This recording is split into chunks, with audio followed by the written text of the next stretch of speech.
ఒకరోజు పార్వతీదేవి మహాగణపతితో ఇలా అంటుంది, అయ్యా గణపతి, చైత్ర మాసంలో సంకష్టహర చతుర్థి వ్రతము ఆచరించే విధి విధానాలు నాకు వివరింపుము అని కోరింది. అప్పుడు గణపతి ఈ విధంగా చెప్తూ ఉన్నాడు. అమ్మా సర్వమంగళ, చైత్ర మాసంలో నన్ను వికటుడు అనే పేరుతో పూజించాలి. ఆ మాసంలో నన్ను భక్తితో పూజించి స్మరించు వారికి సర్వకార్యాలు సిద్ధిస్తాయి. ఇందుకు గాను నీకు ఒక అద్భుతమైన కథను చెప్తాను, విను. పూర్వము కృతయుగంలో మకరధ్వజుడు అనే ఒక రాజు ఉండేవాడు. అతని రాజ్యంలో ప్రజలు సుఖంగా జీవిస్తూ ఉండేవారు.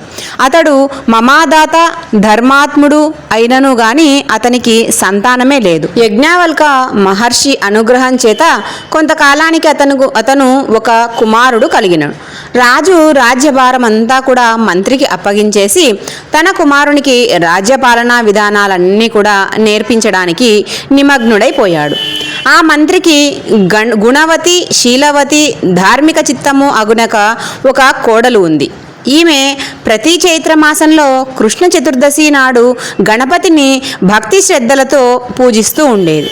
ఇది చూచి ఆమె అత్తగారు కోడలిని నీవు ఎందుకు ఈ వ్రతాన్ని చేయిస్తున్నావో అని మాటికి అడుగుతూ ఉండేది. అత్త ఎంతగా మందలించినా కూడా కోడలు మాత్రం ఈ వ్రతాన్ని చేయడం మాత్రం ఆపలేదు. ఇందుకు అత్తకు కోపం వచ్చి, నీవు ఈ వ్రతాన్ని మానుకోకుండా ఉన్నచో నా ఇంట్లో నుంచి బయటికి వేస్తాను అని చెప్పి ఖరాఖండిగా చెప్పేసింది. అప్పుడు కోడలు అత్తగారిని ఉత్తమ ఫలాపేక్షలతో సకలాభీష్ట నివారణమై నేను ఈ సంకటహరి చతుర్థి వ్రతాన్ని చేస్తూ ఉన్నాను అని బదులు చెప్పి, ఈ మాటలను విన్న తర్వాత అత్తకు మరికొంచెం కోపం వచ్చి, కుమారా, ఎంత చెప్పినా కూడా నీ భార్య ఈ గణపతి వ్రతాన్ని మానకుండా ఉంది. కష్ట నివారకును ఈ గణపతి ఎక్కడున్నాడు అనుచు అతని మనస్సును కలుషితం చేసి తల్లి మాటలే నిజమని నమ్మిన ఆ కుమారుడు కూడా అతడు భార్యను అనేక విధాలా హింసించినాడు. తల్లి మాటలే నిజము అని నమ్మి అతడు భార్యను ఎంత హింసించినా కూడా ఇలా హింసిస్తూ ఉంటే కోడలు మాత్రం, అయ్యా గణేశ, నాపై నీకు దయలేదా? ఇంత జరుగుతూ ఉంది, నీవు ఎలా ఊరుకున్నావు? నా ప్రార్థనను మన్నించి మా అత్తగారికి నీ యందు భక్తి కలిగేటట్లు చేయి అని చెప్పి విన్నవించుకుంది. గణపతి ఆమె ప్రార్థనను విని రాజు చూస్తూ ఉండంగానే రాకుమారుని మాయం చేసి మంత్రి ఇంట దాచిపెట్టేసినాడు. రాజకుమారుని గానక రాజు మంత్రిని పిలిచి కుమారుణ్ణి ఆచూకీ తెలుసుకొని రమ్మని ఆజ్ఞాపన చేసినారు. అప్పుడు భటులు వెదకి వేసారి వచ్చారే గాని బాలుని జాడే తెలియలేదు అని చెప్పి రాజుగారికి విన్నవించుకున్నారు. కుమారుని దుస్తులు ఆభరణాలు అన్నీ ఉన్నవి, కానీ కుమారుడు మాత్రమే కనిపించలేదు అని రాజు కోపించి మంత్రిని సంశయించి, ఓ మంత్రి, నిజంగా నిజం చెప్పుము, మా కుమారుని నువ్వు ఏం చేస్తివి? ఎక్కడ దాచిపెడితివి? నువ్వు చెప్పకపోతే నిన్ను నీ వంశాన్ని సమూలంగా నాశనమే చేసేస్తాను అని చెప్పి మందలించారు. అప్పుడు మంత్రికి ఇదంతా కూడా అగమ్య గోచరంగా తోచి ఇంటికి వచ్చి జరిగిందంతా కూడా వివరించినాడు. అప్పుడు మామగారి మాటలను విన్న కోడలు, మామగారు, మీరు భయపడవద్దు, సంకష్టహర చతుర్థి వ్రతము ఆచరిస్తే రాజకుమారుడు తప్పక లభిస్తాడు, నా మాట నమ్ము అని చెప్పి కోడలు విన్నవించింది. అంతటా మంత్రి రాజుకు చెప్పి ఒప్పించి అతనితో ఈ గణపతి వ్రతాన్ని చేయించింది. గణపతి సంతోషించి రాజకుమారుని తెచ్చి వాళ్ళ కండ్ల ముందర తీసుకొని వచ్చారు. అందరూ కూడా ఆనందంతో గెంతులు వేసిరి. రాజు మంత్రితో, మంత్రి, నీ కోడలి హిత బోధన వలన దయ వలన నా కొడుకు నాకు లభించాడు. కాబట్టి ఇట్టి నీ కోడలు మిక్కిలి ధన్యురాలు మరియు ఉత్తమురాలు.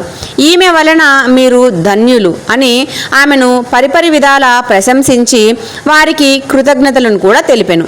ఈ సన్నివేశాన్ని చూసి రాజు పలికిన పలుకులను విని కోడలి గారి అత్త ఆశ్చర్యపడి బుద్ధి తెచ్చుకొని ఆనాటి నుంచి కోడలిని ఆప్యాయంగా చూస్తూ ఉంది. మరియు కోడలు ఈ సంకష్టహర చతుర్థి వ్రతాన్ని చేస్తూ ఉన్న సమయంలో అత్తగారు కూడా ఆమెకు సహాయక సహకారాలు అందిస్తూ ఉండెను. గణపతి దేవుని కృప వలన ఎట్టి మనస్పర్ధలు లేకుండా మంత్రి కుటుంబము సుఖ సంతోషాలతో వర్ధిల్లుతూ ఉండెను. శ్రీకృష్ణుడు ధర్మరాజుతో, రాజా, నీవు కూడా ఈ వ్రతాన్ని ఆచరించి ధన్యుడవు కమ్ము అని చెప్పి ఆదేశించెను. ఇట్లు శ్రీకృష్ణ యుధిష్ఠిర సంవాదాత్మకమగు శ్రీ సంకష్టహర చతుర్థి వ్రతము చైత్రమాస వ్రత కథ సమాప్తం. మంగళం శ్రీ గణేశాయ సంకష్టహర మూర్తయే, మంగళానాం నివాసాయ భక్తాభీష్టప్రదాయినే, శ్రీ విఘ్నేశ్వర ఫలప్రసాద సిద్ధిరస్తు. ఓం శాంతి శాంతి శాంతి. విన్నారు కదండి, చైత్రమాసంలో మనము చెప్పుకోవలసిన సంకటహర చతుర్థి వ్రత కథను. ఇంతవరకు గనక మీకు ఈ కథ తెలియకపోతే ఇప్పుడు తెలుసుకున్నట్లయితే తప్పకుండా మన వీడియోను లైక్ చేయండి. మీరు లైక్ చేయడం ద్వారా వీడియో అనేది చాలామందికి ఫార్వర్డ్ అవుతుందండి.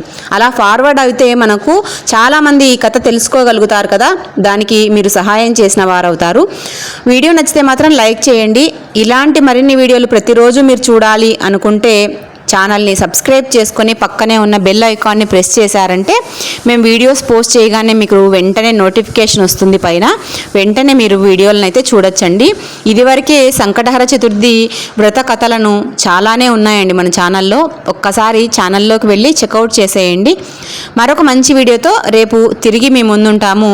అంతవరకు సెలవు. లోకా సమస్త సుఖినో భవంతు.